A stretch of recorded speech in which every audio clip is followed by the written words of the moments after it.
काफी दिनों बाद एक नई कहानी के साथ वापस आ गया हूँ गाइज। आज से एक बिल्कुल नई जर्नी शुरू होती है, बर्थ मिस्ट्री और मैजिक से भरी। चलिए शुरू करते हैं आज का नए स्टोरी को। चैप्टर 1, नोवेल में आना।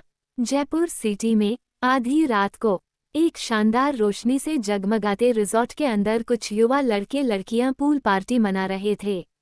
तेज म्यूजिक की धड़कनों और कानफोड़ू डीजे साउंड्स के बीच सब अपने चमकीले कपड़ों में झूम रहे थे।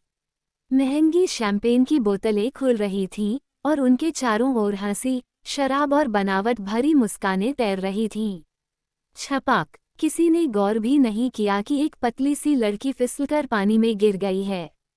कुछ पलों की छटपटाहट के बाद वो धीरे धीरे नीचे डूबने लगी। कोई नहीं रुका, कोई नहीं मुड़ा।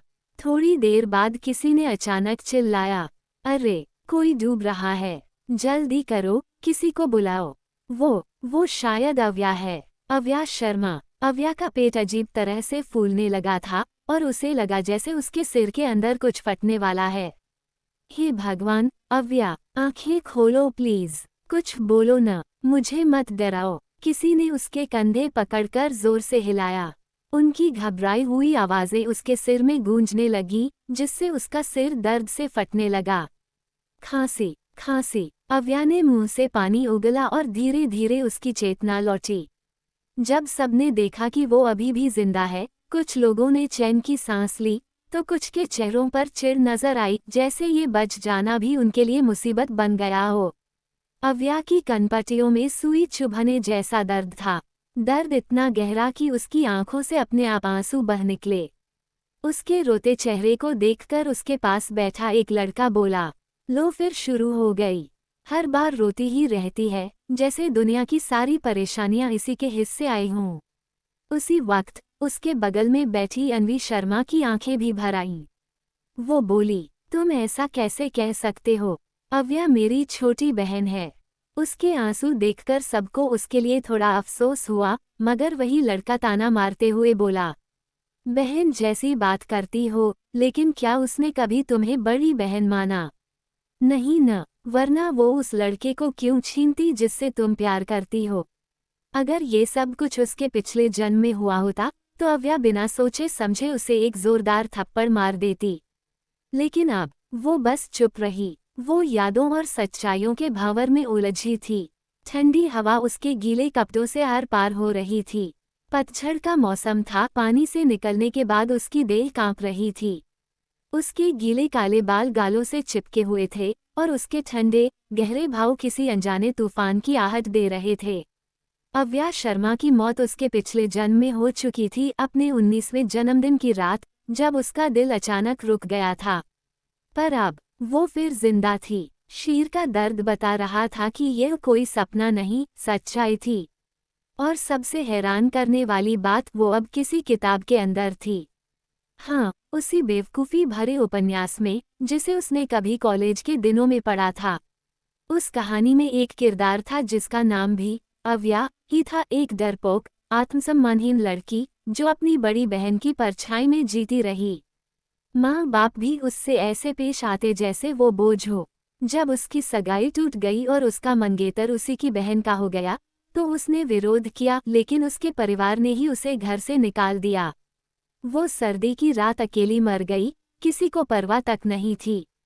उस उपन्यास का नाम था द बिजनेसमैन की नाजुक पत्नी, और उसमें अव्या का नाम बस दुख और बर्बादी का प्रतीक था। लड़की की धुंधली आंखें अचानक चमक उठीं। उसने धीरे से सिर उठाया और चांदनी में उसका चेहरा किसी खिले हुए गुलमोहर की तरह लग रहा था, मासूम मगर खतरनाक, खूबसूरत मगर दृढ़। उसके बाल गीले थे, होंठ कांप रहे थे, पर उसकी निगाहों में एक अनकही चुनौती थी। उसने हल्के से मुस्कुराते हुए सबको देखा। वो मुस्कान मानो कह रही हो, जिस पल मैंने इस दुनिया में कदम रखा, इस कहानी का अंत वही नहीं रहेगा जो लिखा गया था। अब सब अपने अपने किरदार में तैयार हो जाओ। उसने मन ही मन कहा, क्योंकि अब खेल शुरू होने वाला है, और अंत तुम नहीं तय करोगे, मैं करूंगी। छट्टू, मैं बहुत दयनीय हूँ, मैं बहुत दयनीय हूँ। अन्वी शर्मा ने अपनी छोटी बहन के चेहरे को ध्यान से देखा, साफ सुथरा, मासूम, मगर अब उसमें एक अजीब सी ठंडक थी। उसकी आंखों में एक पल को जलन की चमक उभरी। अव्या, तुम ठीक हो? उसने उसका हाथ पकड़ते हुए नरमी से पूछा। अव्या ने उसकी आंखों में छिपे भावों को पढ़ लिया। उसने हल्के से होंठ काटे और फिर धीरे धीरे मुस्कुराते हुए वही हाथ कसकर थाम लिया। वो उसे छोड़ने को तैयार नहीं थी। आंखों में आंसू भरते हुए उसने लगभग फुसफुसाकर कहा, दीदी, मुझे बहुत ठंड लग रही है, मेरा सिर घूम रहा है। क्या आप मेरे साथ चलेंगी? मुझे कपड़े बदलने हैं। वो इतनी कमजोर लग रही थी कि किसी का भी दिल पिघल जाए। नाक लाल, आंखें धुंधली और आवाज कांपती हुई। अन्वी को महसूस हुआ कि आसपास के सब लोगों की नजरें अब उन दोनों पर टिक गई हैं। उसने धीरे से मुस्कुराकर अव्या के कान के पीछे की एक लट को ठीक किया और बोली, अरे, ये भी कोई पूछने की बात है? तू अगर ना भी कहती तो भी मैं तुझे अकेले नहीं जाने देती। फिर उसने सबकी ओर देखते हुए हल्की मुस्कान के साथ कहा, सो गाइस, बस अब आज की पार्टी यहीं खत्म करते हैं। जो हुआ उसके बाद मेरी बहन को मेरी ज़रूरत है। जयपुर के ऊंचे समाज में अन्वी शर्मा को सब जानते थे, एक सभ्य, संस्कारी और अमीर घर की लड़की। तो सबने तुरंत हामी भर दी। पार्टी वहीं खत्म कर दी गई क्योंकि अव्या शर्मा पूल में गिर गई थी। जैसे जैसे दोनों बहनें बाहर निकली, पीछे से आवाजें गूंजती रहीं। वाह, बड़ी मिस शर्मा का स्वभाव तो वाकई लाजवाब है, कितनी प्यारी हैं। हाँ, और अपनी बहन से भी कितना प्यार करती हैं। लेकिन अफसोस, अव्या तो कुछ ज्यादा ही नाजुक और कमजोर निकली। बिल्कुल, वैसे भी अन्वी और मल्होत्रा सर तो एकदम परफेक्ट जोड़ी लगते हैं। और भीड़ में किसी ने ताना मारा, सब दिखावा है, और वहां से चला गया। योजक चिन्ह। कुछ देर बाद होटल के रूम में अव्या अब अपने कमरे में थी। नहाकर आईने के सामने खड़ी थी, पानी की बूंदें अभी तक उसके गीले बालों से टपक रही थीं। उसने आईने में अपने ही प्रतिबिंब को देखा और होठों पर हल्की मुस्कान लाई। फिर ऊंची आवाज में बोली, दीदी, मैं अपने कपड़े बाहर भूल गई हूँ, जरा दे दोगी क्या? उसका लहजा वही पुराना, भोला और भरोसे से भरा था जैसे हमेशा रहा करता था। लेकिन उसके भीतर अब कुछ और चल रहा था। अन्वी ने दूसरी ओर से झुंझलाकर भौहें सिकोड़ लीं। वो खुद से बुदबुदाए, उफ, हर वक्त कुछ ना कुछ भूल जाती है ये लड़की। फिर भी नकली मुस्कान उड़कर अलमारी से एक कपड़ा उठाया और बाथरूम की ओर चली गई। लो, तुम्हारे कपड़े। लेकिन बाथरूम में दाखिल होते ही वो रुक गई। वहां कोई नहीं था। उसकी आंखें बड़ी हो गईं। अव्या, तू कहाँ गई? और तभी पीछे से एक मीठी सी आवाज आई, यही हूँ दीदी। अन्वी पलटी भी नहीं थी कि अव्या ने अचानक उसके बालों को कसकर पकड़ लिया और अगले ही पल उसका सिर जोर से बाथटब में डुबो दिया। मम, छोड़। पानी मुंह और नाक में भर गया। अन्वी ने पूरी ताकत से छटपटाने की कोशिश की, लेकिन अव्या की पकड़ इतनी मजबूत थी कि मानो उसके बालों की जड़ों से सिर निकल जाएगा। कुछ ही पल में उसकी सांसें टूटने लगीं, आंखें बड़ी हो गईं, शरीर ढीला पड़ने लगा। तभी अव्या ने एक झटके से उसका सिर बाहर खींचा। अन्वी ने जोर से सांस ली, खांसी आई और उससे पहले कि कुछ कहती, धपाक, उसका सिर फिर से पानी में डुबो दिया गया। 1 बार, 2 बार, 3 बार। अव्या का चेहरा बिल्कुल शांत था। उसकी मुस्कान अब और गहरी हो चुकी थी। उसके गालों पर हल्के डिंपल पड़ गए और आंखों में चमकती ठंडी, निर्दयी चमक। वो झुककर फुसफुसाए, मजा आ रहा है दीदी। अब तुझे भी वही महसूस होगा जो मैंने तब किया था, जब तूने मुझे डुबोया था अपनी चालाकी में। पानी की बूंदें टपकती रहीं और बाथरूम में बस एक ही आवाज गूंज रही थी, हम। और अव्या शर्मा बस मुस्कुराती रही। छतरी, अन्वी को सबक सिखाना। मम, खांसी। अन्वी शर्मा का दिल नफरत से भर गया था। आंखों में आंसू थे और नाक बह रही थी।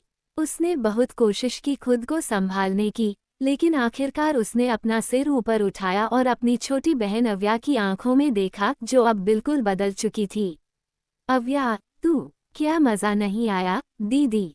अव्या ने जोर से उसका सिर पकड़ा और उसे पीछे की तरफ खींच लिया। अब अन्वी को जबरदस्ती ऊपर देखना पड़ा। गाल से गाल सटाए अव्या ने मीठी लेकिन ठंडी आवाज में कहा, दीदी तुम बोलती क्यों नहीं है? मुझे वो दिन याद है जब पूल के किनारे तुमने मजाक मजाक में मुझे पानी में धकेल दिया था। जैसे ही पानी मेरे सिर के ऊपर गया मेरी सांसें रुक गई थीं। मेरी नाक मुंह में पानी भर गया था। मैं मर रही थी दीदी। वो एहसास मैं कभी भूल नहीं पाऊंगी। अन्वी ने कांपते हुए भी सीधे उसकी आंखों में देखा। उसका चेहरा जिद्दी था, मानो कुछ गलत किया ही न हो।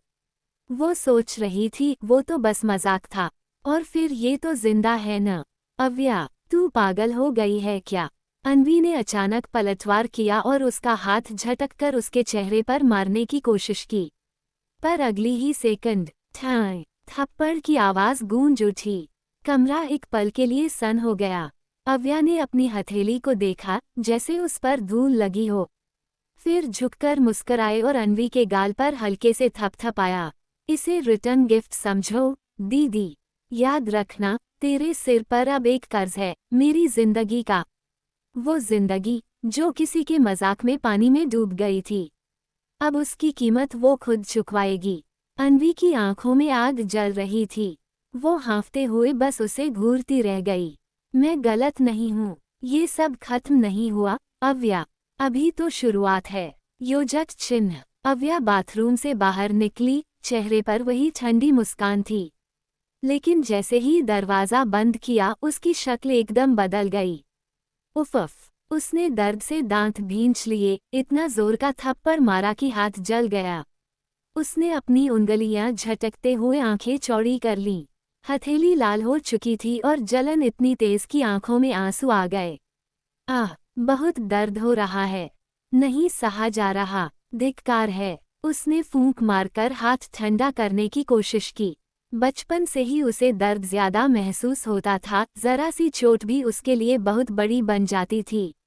वो रोने ही वाली थी, पर किसी तरह खुद को संभालकर बाहर निकल गई। चलो पहले कुछ खा लेती हूँ, उसने बुदबुदाया। असल में उस रात की पार्टी में भी अव्या खुद नहीं आना चाहती थी, अन्वी ही उसे जबरदस्ती लाई थी। शर्मा परिवार में अव्या को कभी अहमियत नहीं दी गई। वो बस एक नाम थी, वो लड़की जिससे लोग तुलना करते थे, हंसते थे। जब अन्वी सबकी फेवरेट थी, अव्या बस पीछे छूटती चली गई।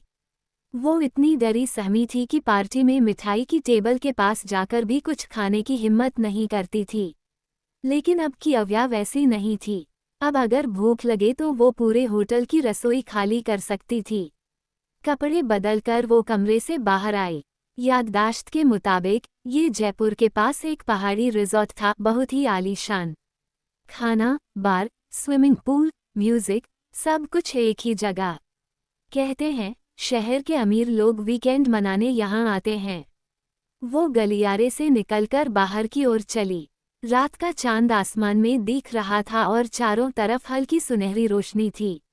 रिजॉर्ट सच में बहुत बड़ा था, पत्थरों की पगडंडी, फूलों की क्यारियां और दूर तक नीली लाइटें।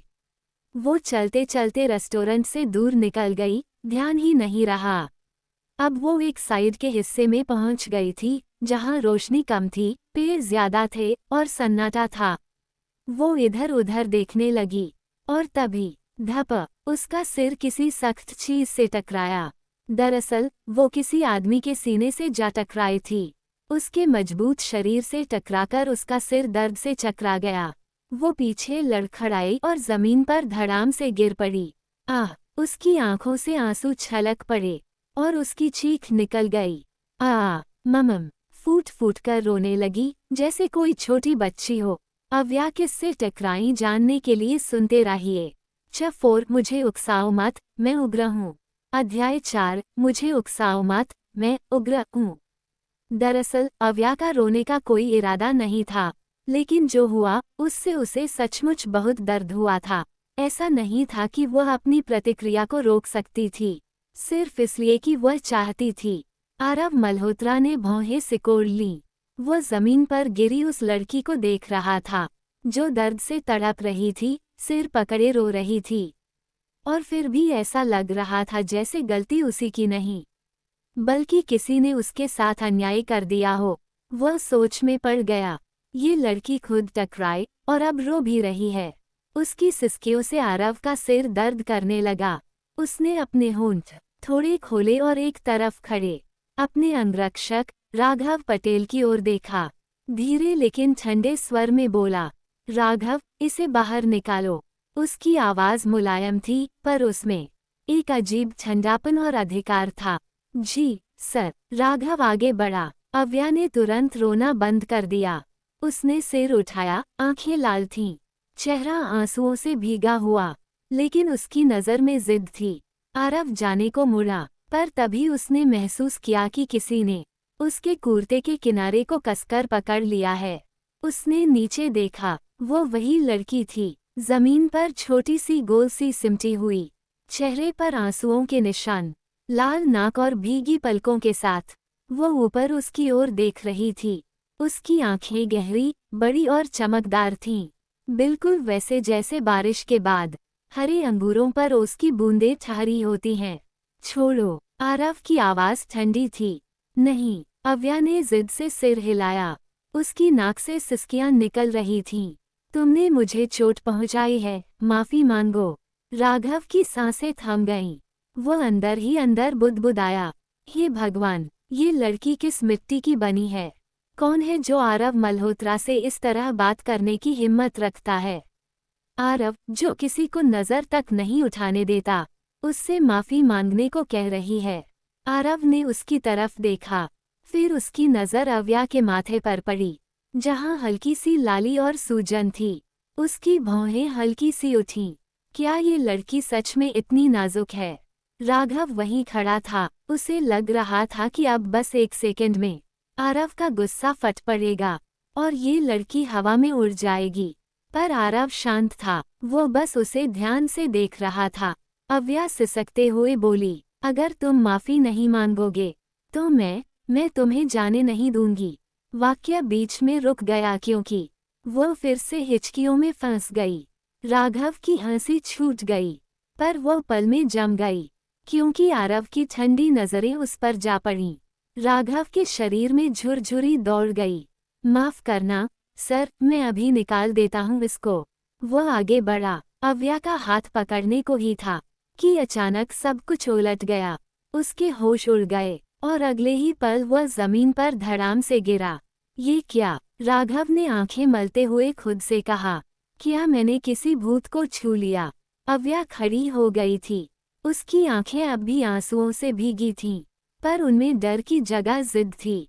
वह राघव की ओर उंगली दिखाते हुए बोली, ये हमारे बीच की बात है, तुम बीच में मत पड़ो। फिर उसने दोबारा आरव का दामन पकड़ा। चलो, जल्दी माफ़ी मांगो, मुझे देर हो रही है, मुझे खाना खाना है। आरव के होंठों पर एक हल्की मुस्कान उभरी। उसने हाथ में पहनी रुद्राक्ष की माला को घुमाते हुए पूछा, अगर मैं ना मांगूं तो क्या करोगी? अव्या ने सिर उठाया। अब जाकर उसने उस आदमी को गौर से देखा। सफ़ेद सिल्क का कुर्ता, गले में सोने का लॉकेट, चेहरा नुकीला, आंखें पतली और गहरी, जैसे किसी ने रात के अंधेरे में काजल से रेखा खींच दी हो। उसकी पूरी मौजूदगी में एक ऐसी ठंडक थी जो दिल की धड़कन रोक दे। वह पहली बार उसे ध्यान से देख रही थी। इतना सुंदर चेहरा उसने पहले कभी नहीं देखा था। उसका दिल जैसे अटक गया। आरव ने उसके चेहरे की ओर देखा। वह स्तब्ध थी, कुछ बोल नहीं पा रही थी। कुछ कहना है, उसने शांत स्वर में कहा। तो ठीक है, मैं जा रहा हूँ। वह मुड़ने ही वाला था कि अव्या ने झट से उसका हाथ पकड़ लिया। वह पंजों के बल खड़ी हुई, धीरे से बोली, अगर आप माफ़ी नहीं मांगना चाहते तो मत मांगिए, बस यहाँ फूंक मार दीजिए। उसने अपने माथे की सूजन की ओर इशारा किया। राघव का चेहरा बिगड़ गया। अब गई ये लड़की। आरव मल्होत्रा अब बर्दाश्त नहीं करेगा। उसने आंखें बंद कर लीं, जैसे कोई आने वाली तबाही से पहले खुद को बचा रहा हो। पर अगले ही पल आरव झुका। उसने हल्की सी फूंक मारी, सिर्फ एक बार। अव्या ने तसल्ली से आंखें बंद कीं। फिर उसने अपना माथा छुआ। वहाँ अब दर्द नहीं था, बस हल्की सी झुनझुनी थी। वो मुस्कुरा दी। आरव ने उसे देखा। उसकी आंखों में संतोष था। मानो उसे जीत मिल गई हो। वो अपने आप से बुदबुदाया, क्या मैं वाकई इसके लिए झुका? मैं जा रहा हूँ, उसने ठंडे स्वर में कहा और मुड़कर चल पड़ा। वो कुछ दूर गया ही था कि पीछे से आवाज आई, वैसे मेरा नाम अव्या शर्मा है। थोड़ा रुककर उसने जोड़ा, होट्री, मुझे याद रखना टिल्डा। होट्री। राघव की आंखें फटी रह गईं। वो लगभग लड़खड़ाया। आरव ने ठंडी नजर से उसे देखा। अगर थक गए हो तो अपनी ड्यूटी किसी और को सौंप दो।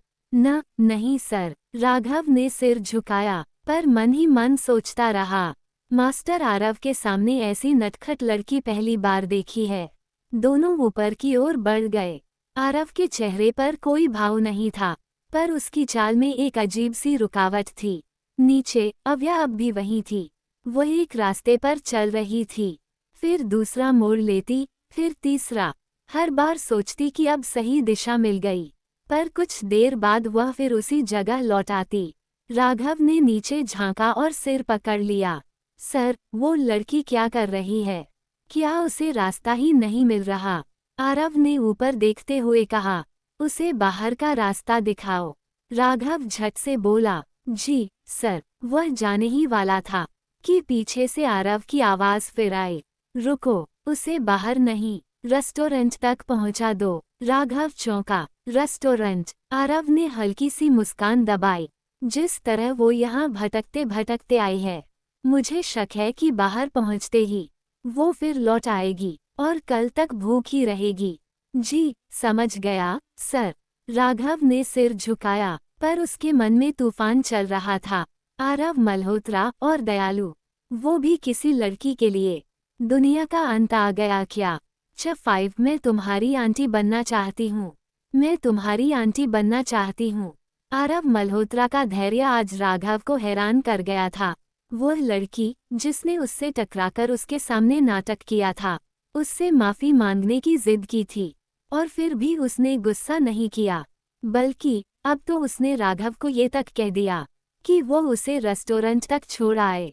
राघव मन ही मन सोच रहा था, क्या मास्टर आरव को रोती हुई लड़कियां पसंद हैं?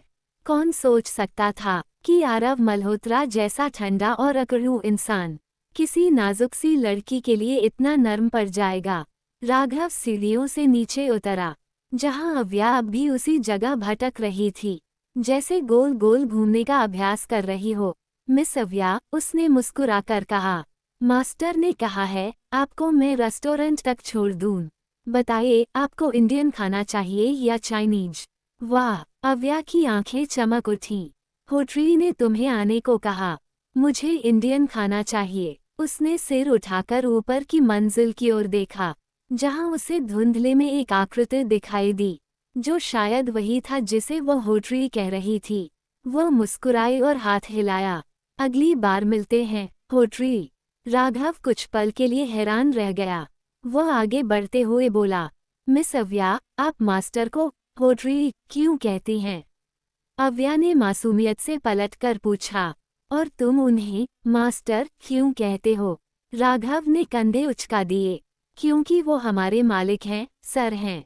ओह, अव्या ने हल्के से मुस्कुराते हुए कहा, मैं उन्हें होटरी इसलिए कहती हूँ क्योंकि मैं चाहती हूँ। राघव ने गहरी सांस ली और मन ही मन सोचा, अब इस लड़की से कोई तर्क नहीं हो सकता। वे दोनों रेस्टोरेंट की ओर बढ़े। वह जगह पुराने राजस्थानी महल जैसी बनी थी। लकड़ी के पुल, दीवारों पर झरनों का पानी बहता हुआ, मध्यम रोशनी और भीनी महक। पानी की कल-कल आवाज वातावरण को सुकून दे रही थी। राघव ने दरवाजे तक पहुंचते हुए कहा, मिस अव्या, ये रहा रेस्टोरेंट। अव्या ने चारों ओर देखा और माथा ठोक लिया। तो मैं तो उल्टी दिशा में जा रही थी। वो खुद ही हंस पड़ी। लगता है मेरी दिशा ज्ञान की बीमारी बढ़ गई है। राघव के चेहरे पर तंज भरी मुस्कान आई। कम से कम अब तो मान लिया कि बेवकूफ़ी अपनी थी। वह जाने ही वाला था कि पीछे से आवाज आई, राघव, यहाँ क्या कर रहे हो तुम? क्या अंकल ने कुछ खाने के लिए मंगाया है? राघव ने मुड़कर देखा। सामने विक्की मल्होत्रा खड़ा था, आरव का भतीजा। साफ सुथरा सूट, चेहरे पर आत्मविश्वास और शिष्टता। बड़े साहब, राघव ने झुककर कहा, मास्टर आरव को कुछ नहीं चाहिए। मैं उनके आदेश पर मिस अव्या को यहाँ छोड़ने आया हूँ। मिस अव्या, विक्की ने भौहें उठाईं। फिर उसने अव्या की ओर देखा और चौंक गया। अव्या, तुम मेरे अंकल से मिली।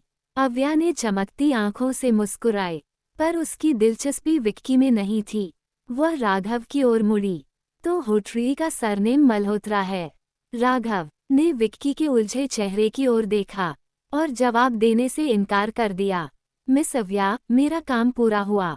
अब मुझे लौटना चाहिए। अगर किस्मत ने चाहा तो फिर मुलाकात होगी। अलविदा। वह तेजी से चला गया। अव्या ने पलकें झपकाईं और तब जाकर विक्की की ओर देखा। वह वाकई हैंडसम था, लेकिन आरव जैसा नहीं। आरव में जो रहस्यमय आकर्षण था, वो किसी और में नहीं हो सकता था। विक्की ने हल्की मुस्कान के साथ पूछा, होटरी, तुमने मेरे अंकल को अभी होटरी कहा क्या? हाँ, अव्या ने हंसते हुए कहा। क्या मैं नहीं कह सकती? मेरा होटरी सुंदर है, सेक्सी है, जवान है। तो मैं क्यों ना कहूँ? विक्की छूट हो गया। अगर तुम उन्हें होटरी कहती हो, तो मुझे क्या कहना चाहिए? अव्या ने एक पल सोचा, फिर आत्मविश्वास से बोली, तुम मुझे आंटी कह सकते हो। क्या? विक्की का चेहरा सख्त हो गया, जैसे उसने कुछ गलत सुन लिया हो। ओह नहीं, अव्या ने शरारत से मुस्कुराते हुए कहा। मैंने कहा, तुम मुझे जो चाहो कह सकते हो। ये कहकर वह गर्व से सिर उठाए रेस्टोरेंट में दाखिल हो गई। उसने खिड़की के पास वाली सीट चुनी, जहां से झील और पेड़ों का खूबसूरत नज़ारा दिख रहा था। फिर उसने मेन्यू खोला और बड़े आराम से एक के बाद एक डिश ऑर्डर कर दी। विक्की ने होंठ भींचे। वो उससे कुछ पूछना चाहता था, पर तभी उसकी जेब में फोन बज उठा। अनवी। उसने स्क्रीन देखकर गहरी सांस ली और थोड़ा किनारे जाकर कॉल उठाए। हेलो अनवी, इतनी रात को फोन क्यों किया? विक्की। दूसरी ओर से सिसकियों भरी आवाज आई। क्या तुम थोड़ी देर के लिए यहाँ आ सकते हो? मुझे बहुत डर लग रहा है, प्लीज आओ।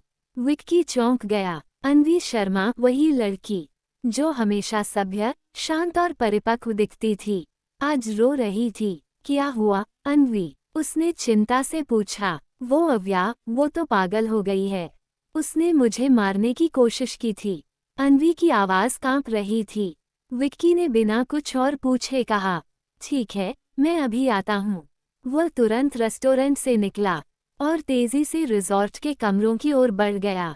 कुछ देर बाद वह अनवी के कमरे के बाहर था। उसने दरवाज़ा खटखटाया और अगले ही पल एक नाजुक सी आकृति उसकी बाहों में आ गिरी। हू विक्की, तुम आ गए। जानते हो अवी, मेरा मतलब। अव्या ने मुझे धक्का देने की कोशिश की। विक्की ने धीरे से उसके कंधे पर हाथ रखा। शांत हो जाओ अनवी, मैं यहाँ हूँ। योजक चिन्ह। उधर अव्या को इस बात का जरा भी अंदाजा नहीं था कि अनवी उसके पीछे कैसी कैसी बातें फैला रही थी। बल्कि अगर उसे पता भी चलता तो उसे कोई फर्क नहीं पड़ता। उसे तो ये सब देख सुनकर मजा आता। वह अब बहुत खुश थी। रेस्टोरेंट में स्वादिष्ट खाना खाया, शांति से बाहर निकली और फिर रिजॉर्ट के मैनेजर से नया कमरा मांग लिया। रात उसने वहीं आराम से गुजारी। पहली बार उसे सुकून भरी नींद आई। योजक चिन्ह। अगली सुबह धूप खिली हुई थी। वही दिन था जब उन्हें शर्मा हाउस लौटना था। अव्या ने ताज़े कपड़े पहने, बालों को खुला छोड़ा और हल्का मेकअप किया। फिर अपना सामान लेकर रेस्टोरेंट पहुंची। जैसे ही वह अंदर आए, अनवी की आंखें सिकुड़ गईं। वह तुरंत विक्की की बांह पकड़कर उसके करीब सिमट गई। दूर से देखने वाले यही सोचते कि वे दोनों एक जोड़ी हैं। अव्या ने मुस्कुराते हुए हाथ हिलाया। गुड मॉर्निंग बहन टिल्डा। वो उनके सामने बैठ गई। एक वेटर को बुलाकर एक कटोरी दलिया ऑर्डर किया। फिर हाथों पर सिर टिकाकर बोली, बहन, तुम कुछ ठीक नहीं लग रही। क्या तबीयत खराब है? अनवी ने कुछ नहीं कहा, बस विक्की की आस्तीन खींची और नाक से सिसकारी भरी। विक्की ने अनवी और अव्या दोनों को देखा। अव्या शांत थी, उसके चेहरे पर बस हल्की सी मुस्कान थी। वो जरा भी वैसी नहीं लग रही थी जैसा अनवी ने बताया था। क्या ये वही लड़की है जो किसी को मारने की कोशिश करेगी। विक्की को शक हुआ, लेकिन तभी अनवी की सहेली, जो बगल में बैठी थी, तेज आवाज में बोली, अव्या शर्मा, क्या तुम्हें लगता है कि अगर अनवी न रहे तो तुम्हारा परिवार तुमसे प्यार करेगा? सपने देखना छोड़ दो, चाहे अनवी हो या न हो। आंटी अंकल तुम्हें कभी स्वीकार नहीं करेंगे। यही तुम्हारी किस्मत है। विक्की ने भौहें सिकोड़ ली। अव्या ने हल्के से हंसते हुए अनवी की ओर देखा। किस्मत? उसने पूछा, क्या तुम भी यही सोचती हो? क्या तुमने सबको बताया कि मैंने तुम्हें मारने की कोशिश की? वह थोड़ी झुकी। उसकी आवाज बेहद शांत थी।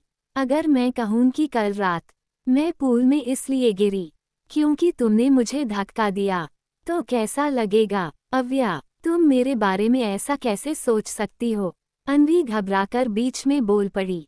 चेहरा उतर गया, आंख फंडफाने लगी।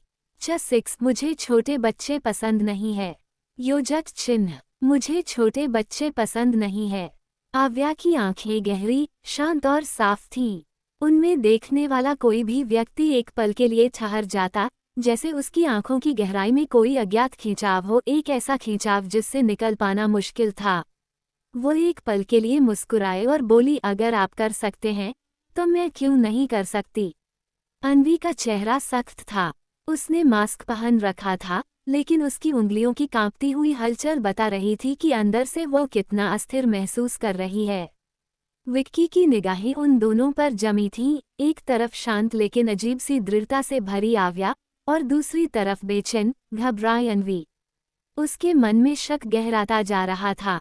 हालांकि उसका झुकाव स्वाभाविक रूप से अनवी की तरफ था। आखिर वह शर्मा परिवार की प्यारी बेटी थी, लेकिन यह मान लेना आसान नहीं था कि आव्या जैसी लड़की किसी को नुकसान पहुंचा सकती है। बिना सबूत, बिना कारण, सिर्फ शक पर वह कैसे मान लेता कि आव्या उसे मारना चाहती थी? थोड़ी देर की चुप्पी के बाद अनवी ने खुद को संभाला। उसकी सांसें स्थिर हुईं और उसने गहरी निगाह आव्या पर डाली। मन ही मन उसने तय कर लिया था, चाहे जो भी हो, वह उसे इतनी आसानी से अपनी जिंदगी में जगह नहीं लेने देगी। मुझे लगता है मैं बस ज्यादा सोच रही थी, उसने मुश्किल से मुस्कुराते हुए कहा। कल रात ठीक से नींद नहीं आई थी शायद। उसके होठों पर एक बनावटी सी मुस्कान उभरी, जैसे उसने किसी जरूरी जंग को टालने का अस्थायी तरीका ढूंढ लिया हो। मुझे भी, आव्या ने सहजता से जवाब दिया और अपनी कॉर्नफ्लो वाली खिचड़ी का आखिरी निवाला लिया। फिर उसने मुस्कुराते हुए कहा, लेकिन बहन, चिंता मत करो, मैं तुमसे किसी भी चीज में प्रतिस्पर्धा नहीं करूंगी। देखो, तुम मेरे मंगेतर के साथ कितनी नज़दीकी से पेश आ रही हो, क्या मैंने कभी इस बारे में कुछ कहा? उसकी आवाज़ मीठी थी, लेकिन उसके शब्दों में बर्फ जैसी ठंडक थी। मंगेतर शब्द पर उसने जोर देकर कहा और उसके बाद उठकर चली गई। विक्की और अनवी दोनों कुछ पल के लिए अवाक रह गए। उसके जाते ही माहौल में अजीब सी चुप्पी छा गई, लेकिन जल्द ही पूरी रिजॉर्ट में यही चर्चा फैल गई कि पानी में गिरने के बाद आव्या का व्यवहार अचानक कितना बदल गया है। आव्या नीचे उतरकर रिजॉर्ट की कार में बैठ गई। रास्ते में जैसे ही कार पहाड़ के मोड़ से नीचे आई, उसने सामने खड़ी एक काली कार की खिड़की से झांका और मुस्कुरा उठी। अरे होटरी, उसने खुशी से पुकारा और झट से कार से उतरकर उस कार की खिड़की के पास जा पहुंची। होटरी, क्या आप भी आज वापस लौट रहे हैं? आरव ने अपनी नज़र फाइल में गड़ाए रखी थी। उसकी आवाज़ ठंडी और नियंत्रित थी। तुम्हें मुझे छोटे चाचा कहना चाहिए। आव्या ने मुंह फुला लिया और उसकी बगल में बैठे राघव की तरफ देखा, जैसे उसकी शिकायत कर रही हो। लगता था इस आदमी ने जाकर सब कुछ आरव को बता दिया था। मैं आपको छोटे चाचा क्यों कहूँ? उसने हल्की झुंझलाहट में कहा, आप तो वैसे भी जवान लगते हैं। होटरी कहना ज्यादा अच्छा लगता है। आरव ने फाइल बंद की और उसे ऊपर से नीचे तक देखा। फिर मुस्कुराया, वो मुस्कान जो किसी को भी असहज कर दे। मैं विक्की का बड़ा चाचा हूँ। अगर तुम मुझे होटरी कहती हो, तो क्या इसका मतलब है कि तुम मेरे छोटे भांजे की आंटी बनना चाहती हो? उसने यह बात सहजता से कही थी, लेकिन आव्या अचानक शर्मा गई। उसकी आंखों में एक अजीब सी चमक थी, मासूमियत और नटखटपन का मिश्रण। वो हल्के से बोली, खैर अगर ऐसा हो जाए तो मुझे कोई आपत्ति नहीं होगी। राघव का मुंह खुला का खुला रह गया। मैडम, क्या आपको नहीं लगता कि आप थोड़ा ज्यादा सोच रही हैं? उसने मन ही मन कहा, लेकिन आवाज उसके गले में ही अटक गई। आरव हल्का हंसा, वो धीमी गहरी हंसी जो उसके सधे हुए व्यक्तित्व को और रहस्यमयी बना देती थी। उसने अपना लंबा हाथ बढ़ाया और आव्या के सिर को हल्के से कार की खिड़की से पीछे धकेल दिया। लेकिन मुझे छोटे बच्चे पसंद नहीं हैं, उसने शांत स्वर में कहा। आव्या की मुस्कान पल भर में गायब हो गई। मैं बच्ची नहीं हूँ, उसने तुरंत जवाब दिया, मैं बड़ी हो जाऊंगी। आरव ने भौहें उठाई, होठों पर हल्की मुस्कान उभरी, बड़ी। उसके लहजे में हल्का सा मजाक था। आव्या ने मुंह फेर लिया और गुस्से में बड़बड़ाई, भगवान ने मुझे दूसरी जिंदगी तो दे दी, लेकिन थोड़ा लंबा क्यों नहीं बना दिया। वह झट से घूमी और बिना पीछे देखे चली गई। उसका चेहरा तमतमाया हुआ था और उसकी आंखों में वो चिंगारी थी जो किसी को भी उसके पास आने से डरा दे। राघव ने हिम्मत कर पूछ लिया, सर, क्या मिस आव्या नाराज हो गईं? शायद इसलिए कि आपने कहा वो छोटी हैं। वैसे मुझे तो वो बहुत प्यारी लगती हैं, पतली, नाजुक, मैं तो कहूँ। वो वाक्य पूरा भी नहीं कर पाया कि आरव की ठंडी निगाह उस पर जा टिकी। एक पल में वातावरण का तापमान गिर गया। राघव ने अपनी गलती समझी, गला साफ किया और चुपचाप स्टीयरिंग पर ध्यान देने लगा। आरव ने फाइलें दोबारा खोली और ठंडे स्वर में कहा, गाड़ी स्टार्ट करो। आव्या अपनी कार में बैठी थी, लेकिन उसका मूड बहुत खराब था। उसने फोन निकाला और सर्च बार में टाइप करने लगी, क्या 18 साल की लड़की की लंबाई बढ़ सकती है? अगर मेरा क्रश मुझे छोटे कद की वजह से पसंद नहीं करे तो? लंबा होने के घरेलू नुस्खे। हर जवाब लगभग एक जैसा था, नहीं, अब देर हो चुकी है। सपने देखना बंद करो, हार मान लो। उफ, उसने फोन झुंझलाकर सीट पर फेंक दिया। क्या बेकार बातें हैं, किसी का दिल टूटवा देंगे ये जवाब तो। तभी ठक ठक ठक उसकी कार की खिड़की पर किसी ने दस्तक दी। वह चौंकी, सिर घुमाया, सामने विक्की खड़ा था, वही हल्की मुस्कान लिए हुए। आव्या, उसने कहा, प्लीज दरवाजा खोलो, अन्वी को साथ बैठना है। आव्या ने आंखें सिकोड़ लीं। उसका मूड वैसे ही खराब था और अब विक्की और अन्वी दोनों को साथ देखकर उसके भीतर की खींच और गहरी हो गई। उसने दोनों की तरफ देखा। अन्वी ने जैसे ही नजरें मिली, तुरंत विक्की की बांह पकड़ ली। आव्या की मुस्कान ठंडी थी। यंग मास्टर मल्होत्रा, क्या मैं आपसे एक गुजारिश कर सकती हूँ? विक्की ने भौं उठाई, क्या? हमारी सगाई आधिकारिक रूप से हुई ही नहीं है, बस परिवारों के बीच एक मौखिक बात थी। घर जाकर कृपया अपने छोटे चाचा से साफ कर दीजिए कि हमारे बीच कुछ नहीं है। मैं न तो आपसे प्यार करती हूँ और न ही आपके साथ कोई रिश्ता चाहती हूँ। मुझे लगता है कि आप और अन्वी एकदम परफेक्ट जोड़ी हैं, दोनों एक दूसरे के लिए बने हैं। जल्दी से शादी कर लीजिए, ठीक है? वो इतनी तेजी से बोली कि दोनों कुछ पल के लिए सन्न रह गए। अन्वी ने झूठी मुस्कान उड़ी, आव्या, गुस्से में ऐसी बातें मत करो। आव्या ने उसकी ओर देखा, मेरी प्यारी बहन, ये कहते वक्त क्या तुम अपने हाथ विक्की की बांह से हटा सकती हो? विक्की ने असहज होकर हाथ छुड़ाया और माहौल कुछ पल को अजीब हो गया। आव्या ने हल्की सी मुस्कान दी, लेकिन उसकी आंखों में ठंडा क्रोध था। ड्राइवर, चलिए, ड्राइवर ने हिचकिचाते हुए कहा, पर बड़ी मीस ने तो वो विक्की के साथ घूमना चाहती हैं, जाने दीजिए उन्हें, आव्या ने सख्त लहजे में कहा। पीछे के शीशे में उसकी आंखें गहरी और ठंडी चमक रही थीं। ड्राइवर डर के मारे उछल पड़ा और तुरंत एक्सीलेटर दबा दिया। पीछे धुएं के बादल में विक्की और अन्वी की जोड़ी गायब हो गई। रास्ता पहाड़ी था और यात्रा लंबी, लगभग 5 घंटे की। झटकेदार मोड़ों से गुजरते हुए आव्या शर्मा हवेली में चली आई, लेकिन तभी एक जोरदार झटका लगा, जिससे वह चौंककर सीधी बैठ गई। क्या हुआ? उसने घबराकर पूछा। Next chapter. क्या आप CPR जानते हैं? आव्या शर्मा को उसके हमेशा मुस्कुराते चेहरे से नहीं आंका जा सकता था। जब वह कोई गलती करती और एक शब्द भी नहीं कहती, तो किसी की भी उसकी आंखों में देखने की हिम्मत नहीं होती थी। ड्राइवर को गाड़ी में दबाव महसूस हुआ। उसने कुछ देर सोचा और कहा, आगे कुछ हुआ है, लगता है रास्ता बंद हो गया है। हम यहाँ फंस गए हैं। ये सुनकर आव्या ने अपनी पलकें उठाईं और आगे देखा। ऐसा लगा जैसे जो कार उसे पहले पीछे छोड़ गई थी, वही सड़क रोक रही थी। वह बड़बड़ाई, अपनी आंखें बंद कर ली और एक शब्द भी नहीं बोली। इस बीच राघव ही एकमात्र व्यक्ति था जिसने आव्या पर विशेष ध्यान दिया। उसने मुड़कर आरव को सूचना दी, सर, मिस आव्या की कार पीछे है। आरव के चेहरे पर कोई बदलाव नहीं आया। वो बस चुप रहा, मानो उसने कुछ सुना ही न हो। ये देखकर राघव ने फिर से आवाज करने की हिम्मत नहीं की। आव्या का ड्राइवर स्थिति का जायजा लेने के लिए आगे बढ़ा और वापस आकर बताया कि भूस्खलन हुआ है। हालात को देखते हुए वे इतनी जल्दी वहां से निकल नहीं पाएंगे। आव्या को कोई आपत्ति नहीं थी। वह कार से बाहर निकली और बैठने से सुन्न हो चुके अपने पैरों को हिलाया और थोड़ी देर के लिए स्ट्रेचिंग की। लेकिन जब वह इधर उधर घूम रही थी तो उसने अचानक भीड़ में शोरगुल सुना। पिताजी, पिताजी, क्या हुआ?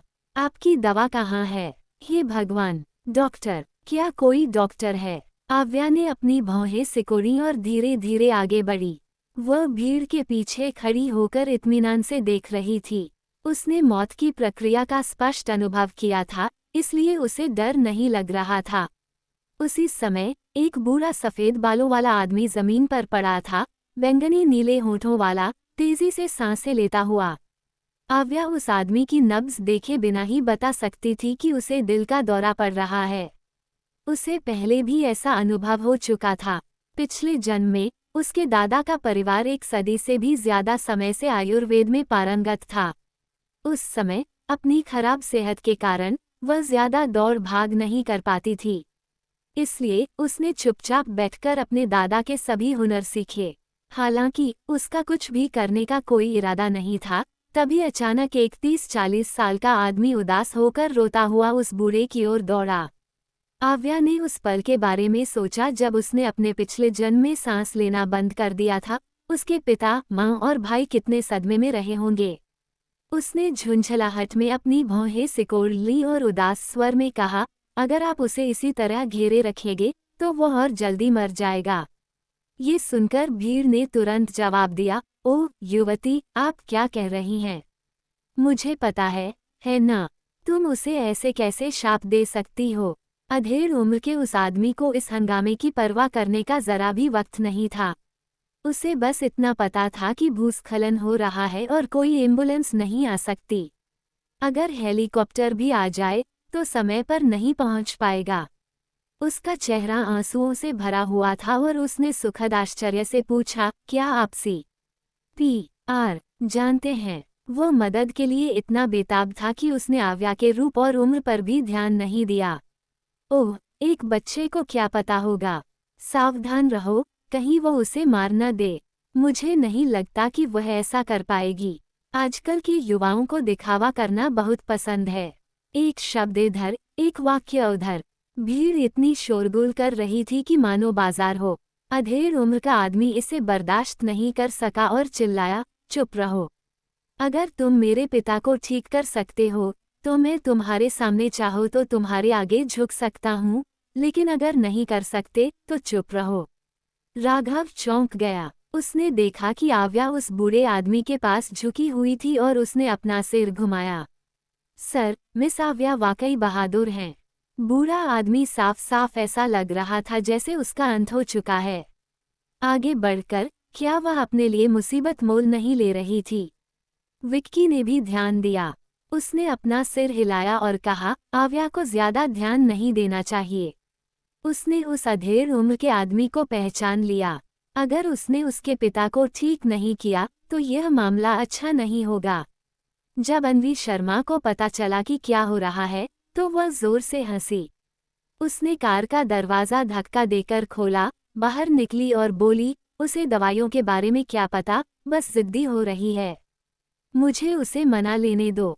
वास्तव में अन्वी चाहती थी कि आव्या गलती से किसी की हत्या कर दे और उसकी प्रतिष्ठा पूरी तरह से बर्बाद हो जाए। वह आव्या को रोकने के लिए दौड़ी और उस अधेड़ उम्र के व्यक्ति से माफ़ी मांगी। माफ़ कीजिए सर, मेरी बहन ने पहले कभी मेडिकल की पढ़ाई नहीं की है। उसे नहीं पता कि किसी की जान कैसे बचाई जाती है। उस बुजुर्ग सज्जन की सुरक्षा के लिए आपको इस बारे में सोच समझकर सोचना चाहिए। किसने कहा कि मैं नहीं कर सकती? आव्या ने अधेड़ उम्र के आदमी की ओर देखते हुए पूछा, चुनाव तुम्हारे हाथ में है। अगर तुम मुझ पर विश्वास करोगे तो मैं उसका इलाज करूंगी। वो युवती स्पष्टतः अभी भी युवा थी, लेकिन उसकी आंखें विश्वसनीय लग रही थीं। अब अधेड़ उम्र के आदमी के पास करने को कुछ नहीं बचा था, इसलिए उसने गहरी सांस ली और सिर हिलाया। मुझे तुम पर यकीन है। अन्वी को अंदर से खुशी तो हुई, लेकिन उसके चेहरे पर निराशा के भाव उभर आए। आव्या, तुम इसी जिंदगी की बात कर रही हो। तुम जिंदगी को खेल की तरह कैसे ले सकती हो? क्या तुमने अपना काम पूरा कर लिया है? आव्या ने अपना सिर उठाया। अगर तुम्हारा काम पूरा हो गया है तो कृपया एक तरफ हट जाओ और मुझे किसी व्यक्ति को बचाने से मत रोको। मध्यम आयु वर्ग के व्यक्ति को भी लगा कि अन्वी एक उपद्रव कर रही है। मिस, अगर और कुछ नहीं है तो कृपया रास्ता दें। अन्वी का चेहरा हरा और पीला पड़ गया। उसने आव्या की ओर इशारा करते हुए कहा, ठीक है, अगर तुम किसी को मारोगी तो मैं तुम्हें नज़रअंदाज कर दूंगी। आव्या ने आंखें घुमाई। दफा हो जाओ। ये कहकर वह बूढ़े आदमी के पास बैठ गई और बोली, उसे सीधा लिटा दो और मेरी बात सुनो। उसने ध्यान केंद्रित किया, बूढ़े आदमी का हाथ पकड़ा और ध्यान से उसकी नब्ज टटोली।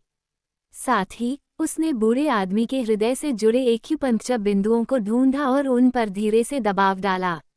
एक्यूपंक्चर बिंदु की मालिश करने में सबसे महत्वपूर्ण बात केवल उसका स्थान निर्धारित करना नहीं है, तकनीक भी महत्वपूर्ण है। आव्या ने अपने होंठ भींच लिए। उसका माथा पसीने से लथपथ था। वह एकाग्र और शांत थी, और उसके आभामंडल में एक आश्वस्त करने वाला भाव था जिसने धीरे धीरे उस अधेड़ उम्र के आदमी के डर को कम कर दिया। 1 मिनट, 5 मिनट। जैसे ही दर्शकों ने सोचा कि बूढ़ा आदमी मर गया है, उसका शरीर अचानक अकड़ गया, उसकी आंखें खुल गईं और उसकी सांस धीरे धीरे स्थिर हो गई। हे भगवान, उसने सचमुच उसे बचा लिया। वह जिंदा है। इस लड़की में कमाल है। अन्वी की पीठ अकड़ गई और उसने अपने नाखून हथेली में गड़ा दिए। ये कैसे हो सकता है? आव्या ने चिकित्सा कब सीखी? सबकी अंतहीन प्रशंसा सुनते हुए उसे याद आया कि कैसे उसने पूरे विश्वास के साथ कहा था कि आव्या को कोई दवा नहीं आती। अब जब उसके चेहरे पर थप्पड़ पड़ चुका था तो उसके गालों में मानो दर्द से जलन हो रही थी। लेकिन बात यहीं नहीं रुकी। जल्द ही आव्या की आलोचना करने वाले सभी लोगों का ध्यान उसकी ओर गया। पहले तुम्हारा क्या मकसद था? वो तो डॉक्टरी जानती है, फिर भी तुम उसे रोक रहे थे। ऐसी ही जिंदगी से जूझ रहे हैं हम। मुझे पता है ना? शुक्र है कि डॉक्टर ने उसकी बात नहीं सुनी, वरना बूढ़ा आदमी मुसीबत में पड़ जाता। अन्वी खुश नहीं दिखी। शिकायतें सुनते ही उसने अपनी मुट्ठियां भींच लीं। नहीं, वह आव्या को अपने ऊपर हावी नहीं होने दे सकती थी। ये तो बस एक इत्तेफाक था। वो बुजुर्ग सज्जन शुरू से ही ठीक थे। अगर आपको मेरी बात पर यकीन न हो तो आप उनसे पूछ सकते हैं। हम साथ साथ पले बड़े हैं। मैंने उसे कभी दवा छूते नहीं देखा। विक्की रुका और अपनी भौहें सिकोड़ लीं। इस बीच अधेड़ उम्र का आदमी फूट फूट कर रोने लगा और बूढ़े को गले लगा लिया। पापा, आपने तो मुझे बहुत डरा दिया। मैंने आपको घर पर आराम करने को कहा था, पर आपने मेरी एक न सुनी। अगर आपको कुछ हो जाता तो मैं क्या करता? ये दृश्य हृदय विदारक था। अगर कोई संवेदनशील व्यक्ति इसे देखता तो पहले ही मुड़कर अपने आंसू पोंछ लेता। बहुत हो गई तुम्हारी बकवास। बहुत हो गई तुम्हारी बकवास। लेकिन अन्वी शर्मा के शब्दों ने सचमुच लोगों को सोचने पर मजबूर कर दिया। वास्तव में बुजुर्ग सज्जन को क्या बीमारी है?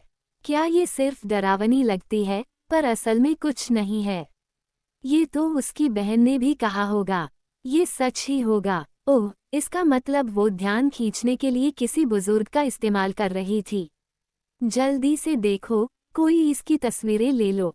तो यही हुआ। तस्क तस्क तस्क। इस दुनिया में नैतिक पतन और भी बदतर होता जा रहा है। आव्या को शक की परवाह नहीं थी। उसका दिल साफ था, शायद इसलिए कि वह एक बीमार दिल के साथ पली बड़ी थी। वह हमेशा मानसिक रूप से मजबूत रही थी। अन्वी के होंठ चुपके से ऊपर की ओर मुड़ गए जब वह आव्या के पास पहुंची। उसने भौहें सिकोड़ते हुए जमीन पर पड़े बुजुर्ग से माफी मांगी। माफ कीजिए सर, मेरी बहन को ज्यादा कुछ नहीं पता। क्या उसने आपको चोट पहुंचाई? चिंता मत कीजिए, अगर आपको किसी भी तरह की तबीयत खराब लगे तो हम जिम्मेदारी लेने को तैयार हैं। ये कहकर उसने आव्या को पकड़ लिया और धीरे से समझाया, आव्या, जल्दी करो, बस दादाजी से माफी मांगो और हम उस आदमी से उसकी तस्वीरें मिटाने को कहेंगे। उसके बाद ये सब अतीत में ही रह जाएगा। हालांकि वह और आव्या जुड़वां थी, लेकिन उनकी शक्ल अलग थी। अन्वी सुंदर और नाजुक थी, उसके चेहरे के भाव कोमल थे। जब वह बोलती थी तो उसकी आवाज शांत, कोमल और मधुर होती थी। दूसरी ओर आव्या एक आक्रामक भाव लिए हुए फूल की तरह चमकती हुई थी। ऐसा होत देख राघव गुस्से से भर गया। क्या मिस शर्मा की बहन के दिमाग में कुछ गड़बड़ है?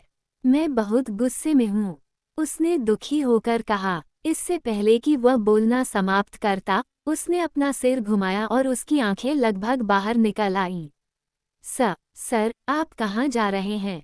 आज उस आदमी ने हरे रंग का भारतीय पारंपरिक कुर्ता पहना हुआ था जिससे उसकी कमर पतली, टांगें लंबी और उसकी मुद्रा खास तौर पर सीधी दिख रही थी। उसकी ठंडी उपस्थिति से ऐसा लग रहा था जैसे वह अपनी ही दुनिया में है जहाँ किसी को भी अंदर आने की इजाज़त नहीं है। वह जहाँ भी जाता, लोग स्वाभाविक रूप से हटकर उसके लिए रास्ता बना देते। आव्या ने ध्यान नहीं दिया। उसे बस यही लगा कि अन्वी मानसिक रूप से बीमार है। मैं माफ़ी क्यों मांगूं? वह हंसी से लोटपोट जरूर हुई, लेकिन जोरदार आवाज में बोलते हुए उसके चेहरे पर मुस्कान नहीं आई। तुम्हें दवाई नहीं आती, अगर बात फैल गई तो तुम्हारा और भी मजाक बन जाएगा। मुझे पता है कि तुम मम्मी पापा का ध्यान अपनी ओर खींचने की कोशिश कर रही हो, लेकिन ऐसा करना गलत है। अगर तुम माफ़ी मांग लो तो मुझे यकीन है कि दादाजी को कोई आपत्ति नहीं होगी। ये बात तो सही है। लगता है हमने इस लड़की को गलत समझा है। हाँ, छोटे बदमाश, जल्दी करो और माफ़ी मांगो। आव्या बहुत देर से सीधी बैठी थी और उसके पैर सुन्न होने लगे थे, इसलिए उसने बेचैनी में गहरी सांस ली। उसे सचमुच लग रहा था कि ये लोग बहुत परेशान कर रहे हैं, पर वो परेशान नहीं थी। वो बस उठकर अपनी कार में वापस जाना चाहती थी। आव्या, मेरी बात सुनो, अन्वी ने धीरे से कहा। चाहे इसे किसी भी नज़रिए से देखा जाए, वह एक अच्छी बड़ी बहन थी जो अपनी छोटी बहन का ख्याल रखती थी और उसके लिए जो अच्छा होता था वही करती थी। अन्वी ने मन में सोचा कि उस आव्या को देखो, चाहे तुम कितनी भी कोशिश कर लो, कोई भी तुम पर विश्वास नहीं करेगा। एक दयनीय छोटे कीड़े की तरह आज्ञाकारी होकर मेरे चरणों में झुक जाओ। अन्वी खुशी से झूम उठी, लेकिन उसी क्षण एक शक्तिशाली और उग्र आवाज गूंजी। बस करो तुम्हारी बकवास। अन्वी ठिठक गई और आवाज की दिशा की ओर देखने लगी। न जाने किस मोड़ पर, जमीन पर सांस लेने के लिए संघर्ष कर रहा वह बूढ़ा आदमी अब पूरी तरह से जिंदा हो गया था। वह अपने बेटे की बाहों में झुक गया, अन्वी की ओर इशारा किया और गुर्राते हुए बोला, मैं कई दशकों से शिक्षा दे रहा हूँ, लेकिन मैंने कभी नहीं सुना कि किसी उद्धारकर्ता को उस व्यक्ति से माफ़ी मांगनी पड़े जिसे उसने बचाया था। तुम लोगों ने ये तर्क कहाँ से सीखा? क्या तुमने जो कुछ भी सीखा था उसे नाली में बहा दिया? बूढ़े व्यक्ति ने सोने के फ्रेम वाला चश्मा पहना हुआ था, उसके बाल सफ़ेद थे और उसकी आंखों में गरिमा में भाव था। उस आदमी की नज़रों से अन्वी को ऐसा लगा जैसे उसके सारे विचार उजागर हो गए हों। उसकी सांसें तेज हो गईं और उसने जल्दी से समझाया, ऐसी बात नहीं है दादाजी। मुझे डर था कि उसने अनजाने में आपको चोट पहुंचा दी होगी। मैं सच कह रही हूँ, मेरी बहन सचमुच, आपको कुछ भी नहीं पता। दादाजी ने उस सौम्य और सुंदर लड़की को देखा और भी निराश हो गया। फिर वह उस पर तब तक चिल्लाया जब तक वह अपना सिर भी नहीं उठा सकी। क्या मुझे अपने शरीर की समझ नहीं है? अगर यह युवती मेरी मदद न करती तो मैं तो कब का मर चुका होता। शिक्षा ही इंसान को जीना सिखाती है। मेरा सुझाव है कि तुम वापस स्कूल जाओ और अपने मूल्यों को फिर से सीखो। ये कहकर वह मुड़ा, आव्या की ओर देखा और उसके गंभीर चेहरे पर एक मुस्कान आ गई। बेटा, शुक्रिया। आव्या के पैर पहले तो झुकने से इतने सुन्न हो गए थे कि वह रोने ही वाली थी, लेकिन जब उसने दादाजी की ओर देखा और मुस्कुराई तो ये भावना अचानक गायब हो गई। बेशक उम्र के साथ अदरक और भी तीखा होता गया। अन्वी को लगता था कि वह सबको बेवकूफ़ बना सकती है, लेकिन एक चालाक दिमाग, जिंदगी भर के तजुर्बे वाले इंसान के सामने कुछ भी नहीं था। उसकी आंखें किसी जादुई आईने की तरह थीं जो हर बुराई को उजागर कर देती थीं। आव्या, उसके सिर के ऊपर से एक आदमी की ठंडी और गहरी आवाज गूंजी। आव्या ठिठक गई और धीरे से अपना छोटा सा सिर उठाया। वह अभी भी जमीन पर एक सफेद और मोटी मूली की तरह गेंद की तरह लिपटी हुई बैठी थी। हो, उसने उसे बुलाने के लिए अपना मुंह खोला, लेकिन तुरंत उसे याद आया कि वो उसे कितना नापसंद करता था। उसने घृणा से अपना सिर घुमाया और अपने बाकी शब्द निगल गई। आरव ने अपनी आंखें नीची कर लीं। उसे बस उसके सिर का काला मुकुट दिखाई दे रहा था। उसके बाल मुलायम थे और ऊपर से बालों का एक बेजान सा गुच्छा निकला हुआ था। उसका गला थोड़ा सा हिल गया और उसकी संकीर्ण फीनिक्स जैसी आंखों में खुशी झलकने लगी। खड़ी हो जाओ, उसने धीरे से अपना हाथ आगे बढ़ाया। उसकी हथेली चौड़ी थी और उसकी प्रार्थना की माला का गुच्छा थोड़ा सा हिल रहा था। आव्या हमेशा से ही कोमल तरीकों के सामने कमजोर रही थी। जब दूसरे लोग उस पर शक करते थे तो उसे बुरा नहीं लगता था। जब अन्वी उसे धक्का देती थी और माफी मांगने के लिए मजबूर करती थी तो उसे कोई परवाह नहीं थी। पिछले जन्म में वह सिर्फ 19 साल तक जीवित रही थी और उसे उसके माता पिता और बड़े भाई का बहुत प्यार मिला था। अब जब वह इस जन्म में अकेली थी तो उसने खुद से कहा कि उसे मजबूत रहना है। लेकिन जैसे ही आरव ने उसके साथ सौम्य व्यवहार किया, वह अब मजबूत होने का नाटक नहीं करना चाहती थी।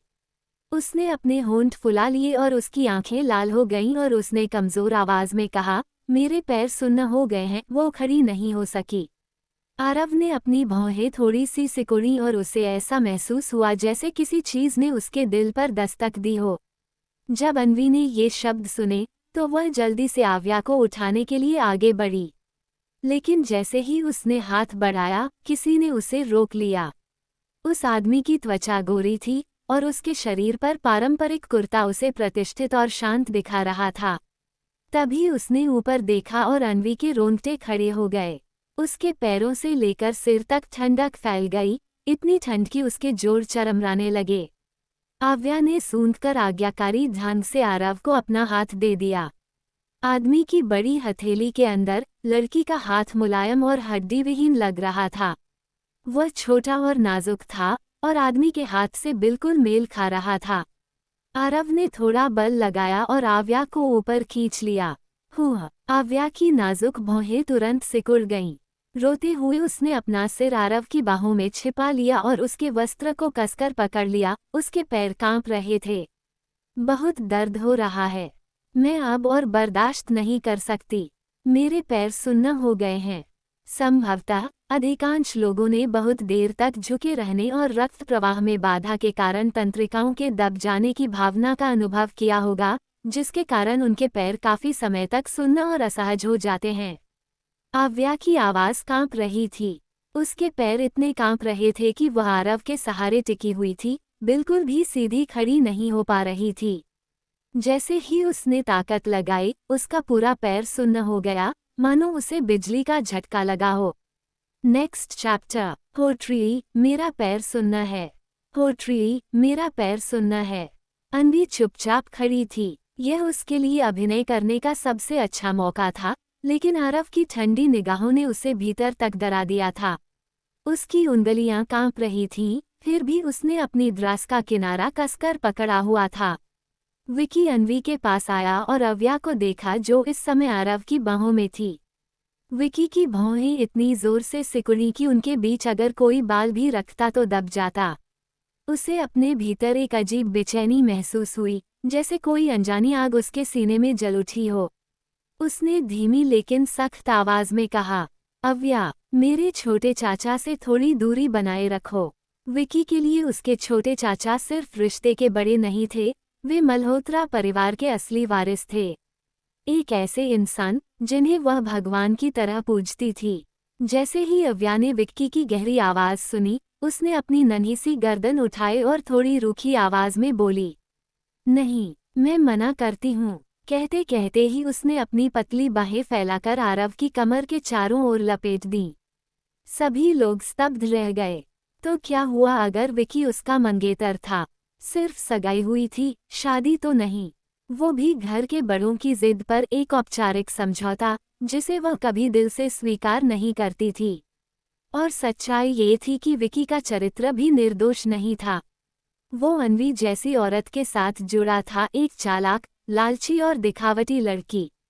अगर आरव को सच में ऐसी लड़की पसंद थी, तो अव्या खुशी खुशी उन्हें साथ रहने देती। लेकिन अगर वह सोचता था कि उस सगाई के बहाने वो उसकी जिंदगी में दखल देगा, तो वो गलत सोच रहा था। चाचा, क्या अव्या आपको परेशान कर रही है? कल से ही वो, विकी की बात अधूरी रह गई। उसने देखा कि आरव अचानक झुके, अव्या को अपनी बाहों में उठाया और सीधे जाने के लिए मुड़ गए। उन्होंने एक बार भी विकी की ओर नहीं देखा। अगर यह सब पहले हुआ होता, तो विकी को शायद फर्क नहीं पड़ता। आरव वैसे भी सबके लिए ठंडे, दूर और उदासीन रहते थे। उनकी नज़रों में पूरी दुनिया बस एक नीरस भीड़ थी, जहां किसी को भी उनके जीवन में प्रवेश करने का अधिकार नहीं था। लेकिन आज कुछ बदल गया था। वो अलग थे। वो अव्या के साथ अलग बर्ताव कर रहे थे। वो वही लड़की थी जिससे उनके पिता ने मरने से पहले विवाह करने की बात कही थी। वो लड़की जिसे आरव ने कभी पसंद नहीं किया। तो फिर आज वह उसे इस तरह बाहों में क्यों उठा रहे थे? विकी के दिल में जलन की आग उठी। उसकी आंखों में आंसू थे, लेकिन उनमें नाराजगी भी झलक रही थी। जब आरव ने उसे उठाया, अव्या स्तब्ध रह गई। वो इतनी अचानक हुई हरकत से बिल्कुल सुन्न पड़ गई। यहाँ तक कि कार में बैठने के बाद भी वह उसे देखती रही, जैसे यकीन ही नहीं हो रहा हो कि उसने उसे सच में अपनी बाहों में उठा लिया था। काफी देर बाद उसने धीरे से फुसफुसाया, होट्री, क्या तुमने मुझे सच में गोद में उठाया था, जैसे किसी राजकुमारी को उठाते हैं? आरव ने हल्के से अपना गला साफ किया। वो लड़की वाकई उफनते जज्बातों का तूफान थी।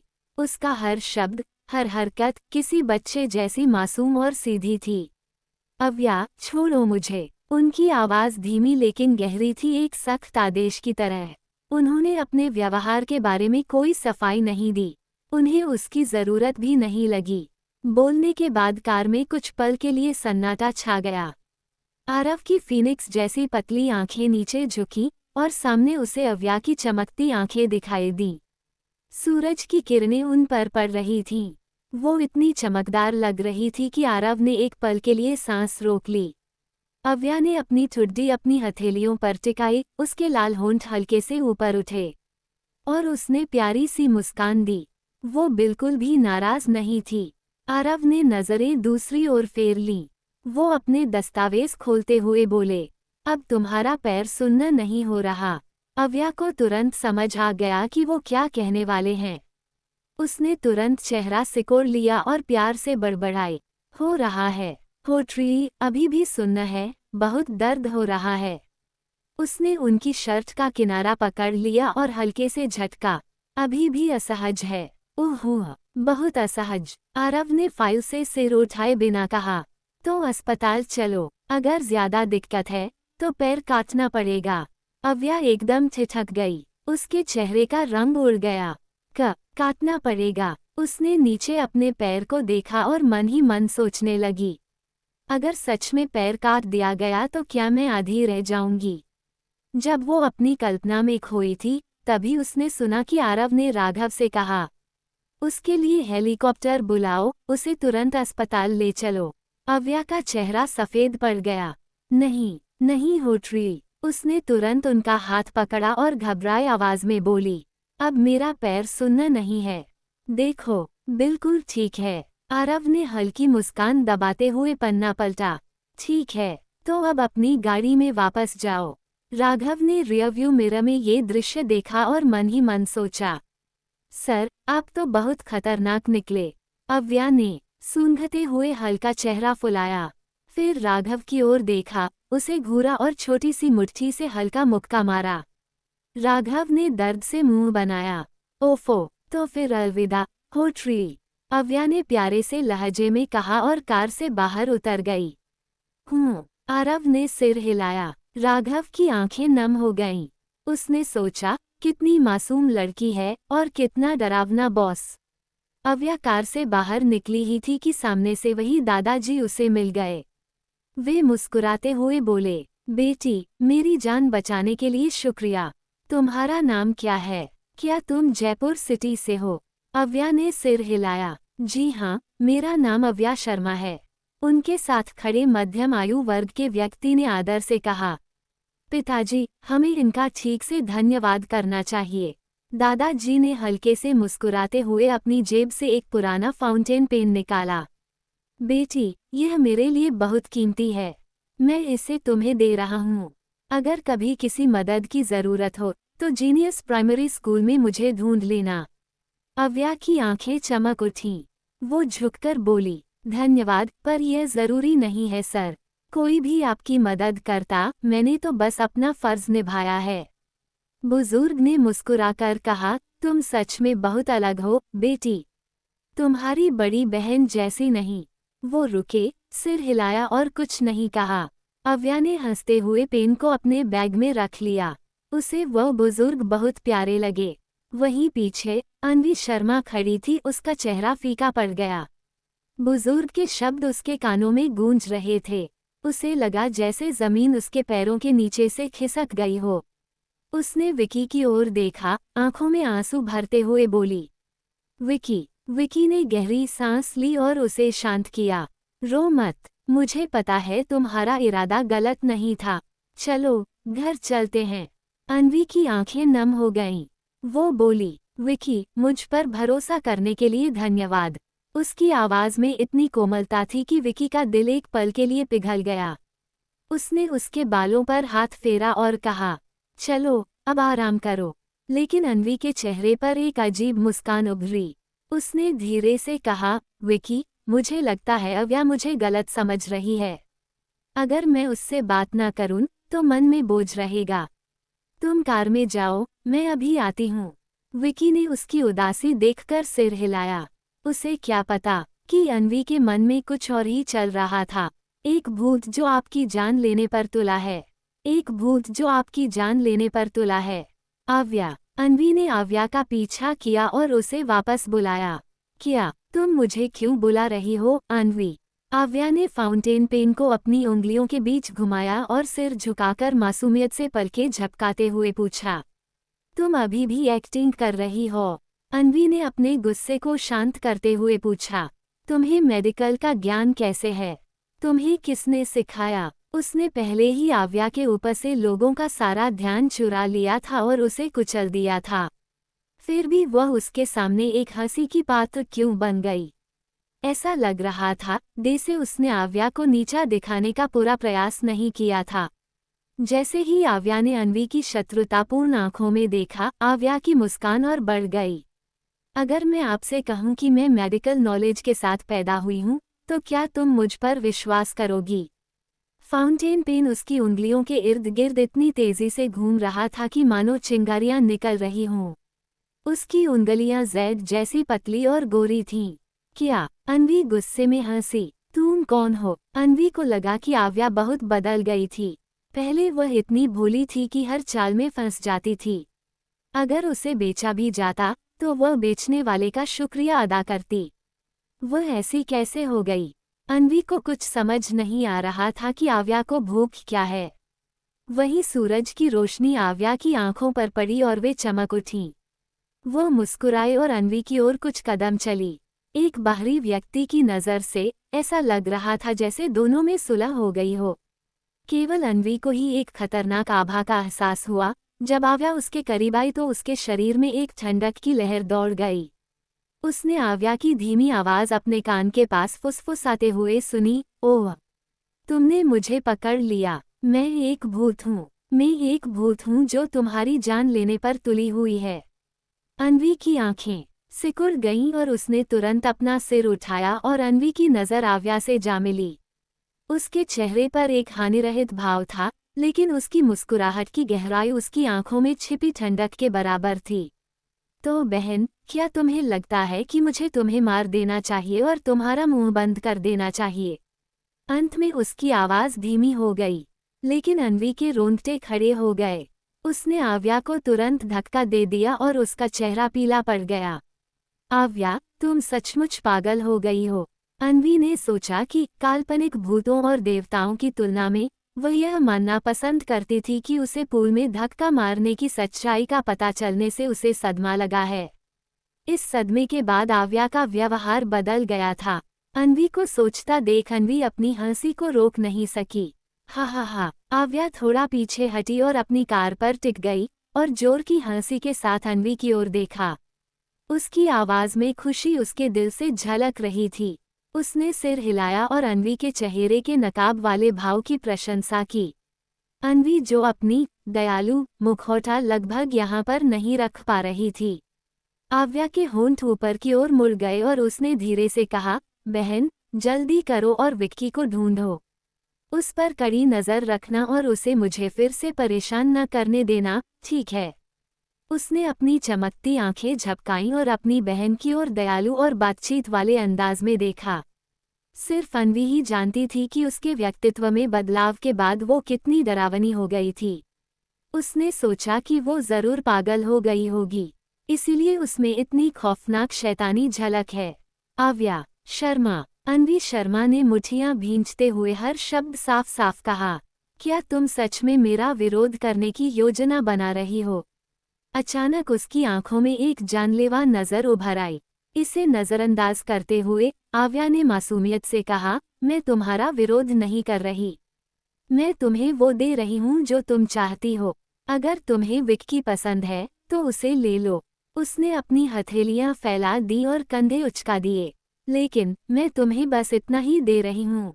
अगर तुम्हें कुछ और चाहिए तो तुम्हें खुद आकर लेना होगा।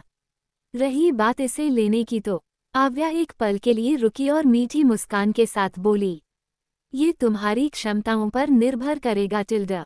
उसकी ओर पीठ करके अन्वी की अभिव्यक्ति और गहरी और उदास हो गई। आव्या ने कार का दरवाज़ा खोलने के लिए हाथ बढ़ाया, लेकिन अचानक उसे कुछ याद आया और उसने कहा, लेकिन मुझे तुम्हें एक बात याद दिलानी है। तुम होटरी के अलावा कुछ भी चुराने की कोशिश कर सकती हो। उसके शब्दों में गहरा अर्थ छिपा हुआ लग रहा था। जैसे कि चोरी की बात तो छोड़ो, अगर कोई उस पर एक नज़र भी डालेगा तो मैं उसे मार डालूंगी। समझ रही हो ना, बहन? क्या? जैसे ही उसने आव्या की बात सुनी, अन्वी अचानक हंस पड़ी। उसकी आंखों में एक क्षण के लिए क्रोध का भाव उभर आया और उसने उपहास करते हुए कहा, आव्या, तुम सच में सपना देख रही हो? क्या तुम जानती हो कि मल्होत्रा परिवार कौन है? तुम्हारी हिम्मत कैसे हुई कि तुम उसे अपनी जागीर समझो? क्या तुम्हें लगता है कि तुम मल्होत्रा परिवार में अपनी मर्जी से प्रवेश कर सकती हो? अगर तुम भाग्यशाली नहीं होती तो क्या तुम्हें लगता है कि अंकल तुझ पे रुचि रखते? आव्या को ये बात बहुत मज़ेदार लगी। उत्सुकता से उसने पूछा, अगर मैं थोड़ी भी खुशकिस्मत हूँ तो क्या हुआ? क्या तुम भी उसे पसंद करती हो? इसलिए मेरे सामने इतना घमंड और अहंकार क्यों कर रही हो? अन्वी, तुम मेरे सामने तो तुम कुछ भी नहीं हो। अन्वी इतना सब सुन के वह आव्या के बारे में अधिक से अधिक जान रही थी। पहले उसे लगता था कि वह आव्या को अच्छी तरह से जानती है। तभी अन्वी ने व्यंग्यात्मक लहजे में कहा, ठीक है, उस स्थिति में मैं इंतज़ार करूंगी और देखूंगी कि तुम अपना क्या बिगाड़ लेती हो। क्या उसे सचमुच लगता था कि आराव को पाना आसान है? जयपुर शहर में अन्वी को कई बड़ी फैमिली उसकी चांद की तरह प्रशंसा करती थी, लेकिन आव्या वह वास्तव में कितनी सफल हुई? अन्वी ने आव्या को व्यंग भरते हुए कहा, आराव सर एक भावनाहीन और ठंडे दिल वाला व्यक्ति था जिसे महिलाओं में कोई रुचि नहीं थी। सच में? आव्या को आश्चर्य हुआ कि क्या वह जिस होटरी को जानती थी वो वही व्यक्ति था जिसके बारे में अन्वी बात कर रही थी। ये सोचते हुए उसने अचानक आराव की ओर देखा और कर्कश आवाज में चिल्लाए, होटरी। अन्वी आव्या को आरव को बुलाते हुए देखकर आश्चर्य से जम गई। उसने उस दिशा की ओर देखा जिस ओर वह चिल्ला रही थी, और उसका चेहरा काला पड़ गया। यदि कोई उसे ध्यान से देखे तो उसे उसके अंदर छिपा हुआ डर और जलन दिखाई देगी। उस आदमी की कार की खिड़की नीचे झुकी, जिससे उसका ठंडा और उदासीन चेहरा दिखाई दिया। उसने आव्या की तरफ देखा और बिना कोई आवाज किए सवालिया अंदाज में अपनी भौहें ऊपर आंखें रोल की। आव्या ने उसकी तरफ हाथ हिलाया, मुस्कुराए और प्यार से कहा, कुछ नहीं, मैं तो बस तुम्हें होटरी कहना चाहती थी टिल्डा। मैं अभी तुम्हारी कार से निकली हूँ, लेकिन मुझे तुम्हारी याद आ रही है टिल्डा। आराव का गले में खांसी आ गई जब उसने आव्या को होटरी कहते हुए सुना। आरव ने उदासीनता से अपनी खिड़की फिर से बंद कर दी। काली खिड़कियों के शीशे पर एक जोड़ी गर्माहट वाली आंखों में हंसी धीरे धीरे प्रकट हुई। वहीं अन्वी वहीं जम गई। ऐसा कैसे हो सकता है? आरव सर ने आव्या को जवाब दिया। आव्या बेहद खुश हो गई जब उसने अपना सिर उठाया और बेबसी से अपनी हथेलियां फैला दी। ओह, लगता है तुम्हें होटरी के बारे में कुछ नहीं पता टिल रहे है। वो पलटी और शांत भाव से अपनी कार में बैठ गई। ऐसा लग रहा था जैसे उसके पीछे एक छोटी सी पूंछ हो जो घमंड से हिल रही हो, जैसे उसने अन्वी के सामने दरवाज़ा जोर से बंद कर दिया हो। अन्वी कुछ सेकंड के लिए वहीं अकेली खड़ी रही, उसके बाद उसकी आंखों में अंधेरा छा गया। वहीं जब आराव ने अपनी खिड़की बंद कर ली तो राघव ने चुपचाप मुड़कर उसकी ओर देखा। कार में एक आरामदायक माहौल लग रहा था, इसलिए उसने सावधानीपूर्वक पूछा, सर, क्या आप अच्छे मूड में हैं? आराव के होंठ हल्के से ऊपर की ओर मुड़े। उसने इत्मीनान से हाथ में रखी माला हिलाए और शांति से कहा, हाँ, अगर तुम्हें कोई लड़की मारती और तुम पलटकर जवाब न दे पाते तो मुझे और भी खुशी होती। कार का माहौल तुरंत ही खराब हो गया। राघव ने अपना सिर घुमाते हुए कहा, माफ करना सर, मैं गलत था। मुझे कुछ भी नहीं कहना चाहिए था या कुछ भी सवाल नहीं करना चाहिए था। लेकिन क्या वह लड़की वाकई सामान्य है? किसने सोचा था कि ये नाजुक सी बच्ची इतनी मजबूत होगी? वो तो एकदम से अचंभित रह गया। राघव ने मन में सोचा कि मैं फंस गया हूँ। उसको पहले से ही अंदाजा था कि यह घटना उसके इतिहास में एक काला धब्बा बन जाएगी, ऐसा धब्बा जो कभी नहीं मिटेगा। ये सोचते ही राघव की आंखों में अंधेरा छा गया और उसे एहसास हुआ कि अब उसके पास जीने के लिए कुछ नहीं बचा है। अन्वी मुड़ी और विक्की की कार की तरफ चल दी। उसके चेहरे के भाव सामान्य हो गए थे, लेकिन उसकी आंखों में हल्की उदासी थी। विक्की अन्वी पर ध्यान नहीं दे रहा था, इसलिए जब उसने उसे देखा तो वह अपनी आंखें चढ़ाए बिना नहीं रह सका। क्या हुआ? क्या बातचीत ठीक से नहीं हुई? अन्वी ने कड़वी मुस्कान के साथ सिर हिलाया। उसे मेरे बारे में बहुत गहरी गलतफहमी है। उसे अब भी लगता है कि मैंने ही उसे पूल में धकेला था। क्या तुमने? मैं ऐसा क्यों करूंगी? हत्या तो एक अपराध है।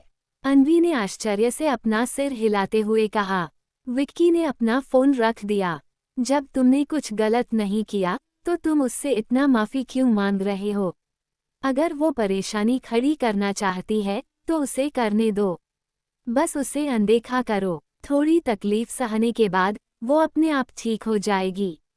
जब उसने सोचा कि किस तरह आव्या उसके छोटे चाचा को परेशान कर रही थी तो विक्की का दिल निराशा से भर गया। शुरू में तो वह उसके प्रति उदासीन था, लेकिन अब वह थोड़ा परेशान था। जब अन्वी ने विक्की की आवाज़ में निराशा सुनी तो अन्वी के होंठ थोड़ी ऊपर की ओर मुड़ गए। उसने सिर हिलाते हुए कोमल स्वर में कहा, ठीक है, मैं जैसा तुम कहोगे वैसा ही करूंगी।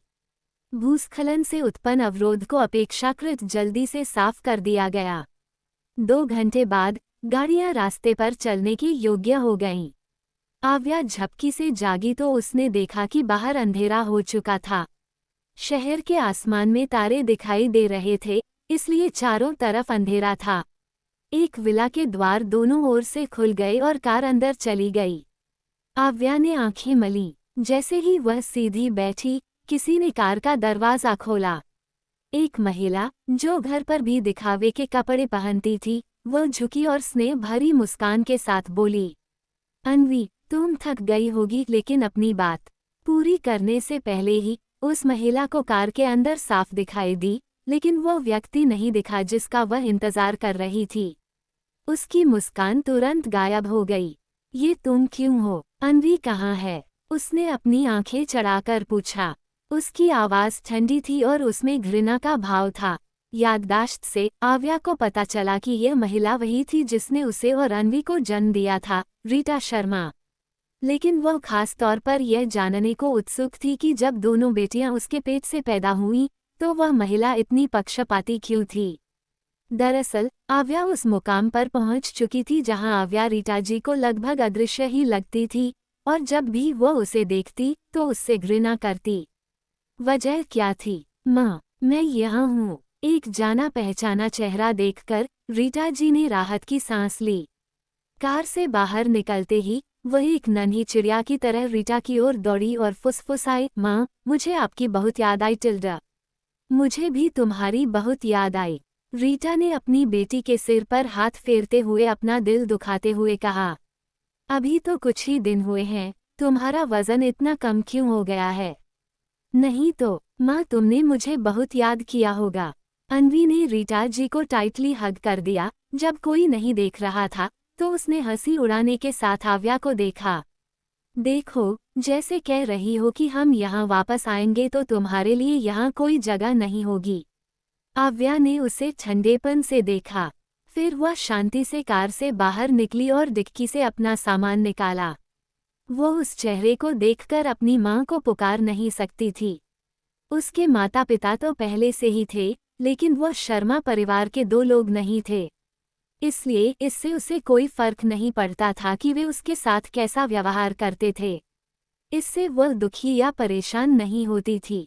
आखिरकार उसने उन्हें वैसे भी स्वीकार नहीं किया। दोस्तों, ये सिर्फ शुरुआत है। अगर एपिसोड पसंद आया हो तो लाइक, शेयर और सब्सक्राइब ज़रूर करें।